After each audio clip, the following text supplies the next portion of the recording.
প্রিয় দর্শক, নয়া দিগন্ত থেকে স্বাগত জানাচ্ছি। আমি মাহমুদ হাসান। আমি এখন রয়েছি পটুয়াখালীর কেন্দ্রীয় শহীদ মিনার মাঠ প্রাঙ্গণে। আপনারা জানেন আজ কিন্তু পটুয়াখালীতে ডক্টর মিজানুর রহমান আজহারি কিন্তু তাফসিরুল কোরআন মাহফিল বয়ান পেশ করবেন। সেগুলো কিন্তু আমি আজ এই মাঠ প্রাঙ্গণে রয়েছে, আপনাকে দেখানোর চেষ্টা করছি। কিন্তু গতকাল থেকেই কিন্তু এই মাঠ প্রাঙ্গণে কিন্তু আগত মুসল্লিরা জড়ো হচ্ছেন। একই সাথে আজকে ফজর নামাজ পর কিন্তু সেই উপস্থিতি বেড়েছে। তবে এখানকার আয়োজক কমিটিরা যেমনটি বলছেন যে এই মাহফিল স্পটে 10 লাখ মানুষের আগমন হওয়ার সম্ভাবনা রয়েছে। এই মাহফিলকে কেন্দ্র করে 9টি মাঠ প্রস্তুত করা হয়েছে। এর মধ্যে নারীদের জন্য 3টি মাঠ প্রস্তুত করা হয়েছে। একই সাথে আয়োজক বৃন্দরা বলছেন যে এই মাঠে আগত মুসল্লিদের অস্থায়ী পয় নিষ্কাশনের জন্য প্রায় 1,500-এর মতন টয়লেট রয়েছে। একই সাথে মুসল্লিদের জন্য উজুর জন্য 1200 পানির ট্যাপ রয়েছে। একই সাথে এই মাহফিলকে কেন্দ্র করে পুরো জেলা কিন্তু নিরাপত্তার চাদরে ঢাকা রয়েছে। জেলা পুলিশ সুপারের পক্ষ থেকে বলা হয়েছে এখানে পর্যাপ্ত পরিমাণে আইন শৃঙ্খলা বাহিনী নিয়োজিত রয়েছে। আপনাকে একটি তথ্য জানিয়ে রাখতে চাই যে বরিশাল বিভাগের মধ্যে মিজানুর রহমান আজহারির এটি প্রথম মাহফিল। তাই মাহফিলে পটুয়াখালী জেলা ছাড়াও এখানে বিভাগের বিভিন্ন জেলা উপজেলা থেকে বাস, ট্রাক ও লঞ্চযোগে লাখ লাখ মানুষের আগমনের সম্ভাবনা রয়েছে।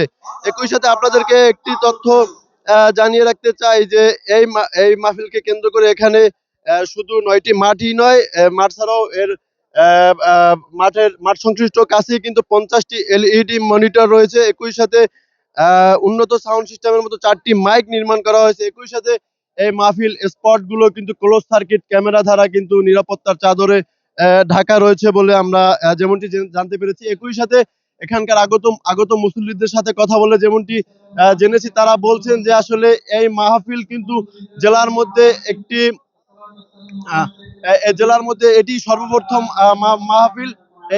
এই মাহফিলকে কেন্দ্র করে তারা খুব সকালে কিন্তু এই মাহফিল স্পটে তারা মাহফিল ময়দানে তারা চলে আসছেন এবং তারা একটি বলছেন যে বিগত সরকারের আমলে ডক্টর মিজানুর রহমান আজহারিকে কিন্তু দেশে মাহফিল করতে দেওয়া হয়নি। সেক্ষেত্রে তার যে নসিহত গুলো, তার যে বয়ান, তারা কিন্তু ইন্টারনেটের মাধ্যমে বা সামাজিক যোগাযোগ মাধ্যমগুলোতে তারা দেখেছেন। আজকে তাকে এক নজর দেখার জন্য, তার কাছাকাছি তার বয়ান শোনার জন্য কিন্তু এই মাহফিল স্পটে কিন্তু মুসল্লিরা আসছেন।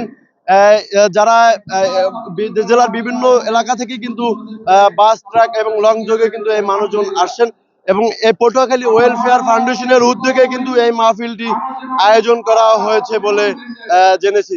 এই ছিল পটুয়াখালী থেকে আমার কাছে সর্বশেষ। Islamic scholar doctor Mizanur Rahman Azhari তিনি আমাদের পটুয়াখালীতে আগমন করবেন। এই আগমন উপলক্ষে প্রায় পটুয়াখালী জেলায় 5 থেকে 10 লক্ষ লোকের আগমন হওয়ার সম্ভাবনা রয়েছে। এই বিশাল জনসভা আমাদের এখানে আয়োজন, আমাদের আইন শৃঙ্খলা এবং ট্রাফিকিং ব্যবস্থায় আমরা গুরুত্ব দিয়েছি। বিশেষ করে এই জনসংখ্যা, এই পরিমাণ বিশাল জনবল আমাদের প্রয়োজন। এই বিশাল প্রায় 5 লক্ষাধিক লোকের আগমন, তাদের এখানে আসা এবং যাওয়া, এই দুইটা তাদেরকে সহজভাবে আসা যাওয়ার জন্য আমাদের যে ভূমিকা সেটা হচ্ছে ট্রাফিক ব্যবস্থা সুন্দরভাবে সম্পন্ন করা। এগুলোকে আমরা পর্যাপ্ত ট্রাফিকের ব্যবস্থা করার জন্য আমরা লোক মোতায়েনের জন্য আমরা পরিকল্পনা গ্রহণ করেছি। এছাড়া আমাদের এখানে একটি হাইওয়ে রয়েছে, হাইওয়েতে যাতে কোনো যানজট তৈরি না হয়, হাইওয়েটা ফ্রি রাখার জন্য আমরা পরিকল্পনা করেছি। এবং যেহেতু দেশের বিভিন্ন প্রান্ত থেকে যানবাহন আসবে, যানবাহনগুলোকে আমাদের এখানে যে পটুয়াখালী জেলায় যে পুরাতন বিমানবন্দর রয়েছে সেখানে আমরা সেগুলোকে রাখার জন্য আমরা তাদেরকে অনুরোধ করেছি। তাছাড়া আমাদের যে চৌরাস্তা থেকে আমাদের ঝাউতলা পর্যন্ত যে রাস্তাটা, আমরা এখানে লোকজনের আসা যাওয়ার জন্য রেখেছি, যাতে এখানে গাড়ি ঘোড়া না আসার জন্য অনুরোধ করেছি। আর হচ্ছে আমাদের এই আয়োজনকে ঘিরে যাতে কেউ দুষ্কৃতিকারী যাতে কোনো ধরনের অপ্রীতিকর ঘটনা সৃষ্টি করতে না পারে, তার জন্য গোয়েন্দা নজরদারি অলরেডি আমরা শুরু করেছি। এর সাথে সাথে সাইবার নজরদারিও আমাদের চলছে। এই আমাদের পটুয়াখালী জেলায় যে পরিমাণ জনবল, পুলিশ জনবল রয়েছে, তার থেকে অতিরিক্ত জনবল প্রয়োজন। তাই আমরা আমাদের বরিশাল রেঞ্জের রিজার্ভ ফোর্সের কাছ থেকে আমরা জনবল চেয়েছি।